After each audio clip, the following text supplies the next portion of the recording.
70 ভাগ লোক সার্ভেতে বলেছে পিয়ারের পক্ষে। কমিশনে 31টি দলের 25টি দল পিয়ারের পক্ষে।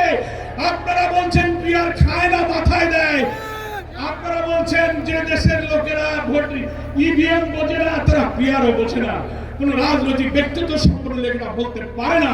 আমরা চ্যালেঞ্জ দিচ্ছি, গণভোট দিন।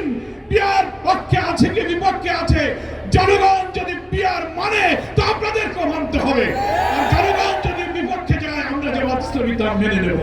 কিন্তু কেন আপনারা গণভোটকে ভয় পাচ্ছেন? ভয় পাচ্ছেন কেন?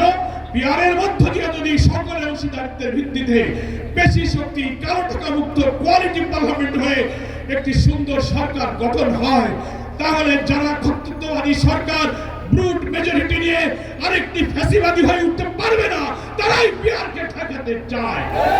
একটি স্বচ্ছ গ্রহণযোগ্য নির্বাচনের দিকে এগিয়ে যাওয়ার লক্ষ্যে দেশবাসীর যে আকাঙ্ক্ষা, জামাত ইসলামী সেই প্রচেষ্টায় প্রাণান্তকর প্রচেষ্টা চালিয়ে যাচ্ছে।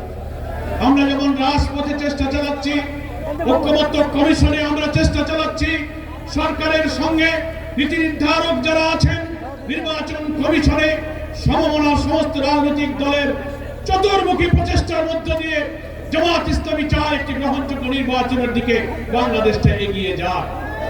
কিন্তু দুর্ভাগ্য হলো আমরা দেখতে পাচ্ছি একটি মহল রাজনৈতিক প্রভাব খাটিয়ে অথবা দুঃখজনকভাবে কোন শক্তির কাছে, প্রভাবের কাছে মাথা নত করে সরকার এবং এই সিদ্ধান্ত গ্রহণকারী কর্তৃপক্ষ কখনো কখনো লেভেল প্লেইং ফিল্ড রক্ষা করতে পারছেন না।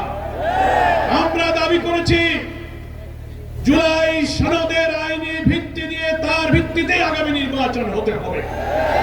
এখন একটি দল বাধার সৃষ্টি করে, প্রতিবন্ধকতা সৃষ্টি করে বলছেন এই সাংবিধানিক সংস্কার, এত সব সংস্কার নির্বাচনের আগে আইনি ভিত্তি দিয়ে সংস্কার করার কি প্রয়োজন? পরের সরকার আসবে, সেই নির্বাচিত সরকার যে সংবিধান সংস্কার করবে তার তফসিলে তারাই এই সব বিধানগুলো সংযুক্ত করবে। এটা হচ্ছে গণ আকাঙ্ক্ষার সাথে বিরোধিতা।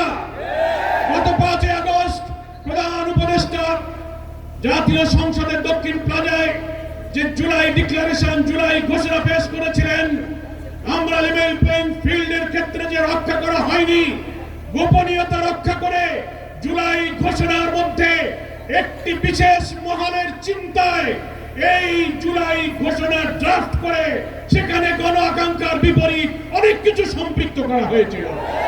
আমরা এটা সংশোধন করতে বলেছি। তার 25 নম্বর অনুচ্ছেদে বলা হয়েছিল এর পরবর্তী সরকার এসে সংবিধানে এই সংস্কার এবং জুলাই সনদ বাস্তবায়ন করবে। এটা গণ আকাঙ্ক্ষা নয়। আমরা বলেছি এই ইলেকশনের আগেই আইনি ভিত্তি দিতে হবে এবং এই 84টি সাংবিধানিক এবং রাজনৈতিক নানান সংস্কারে আমরা এই ঐক্যমত্য পোষণ করেছি।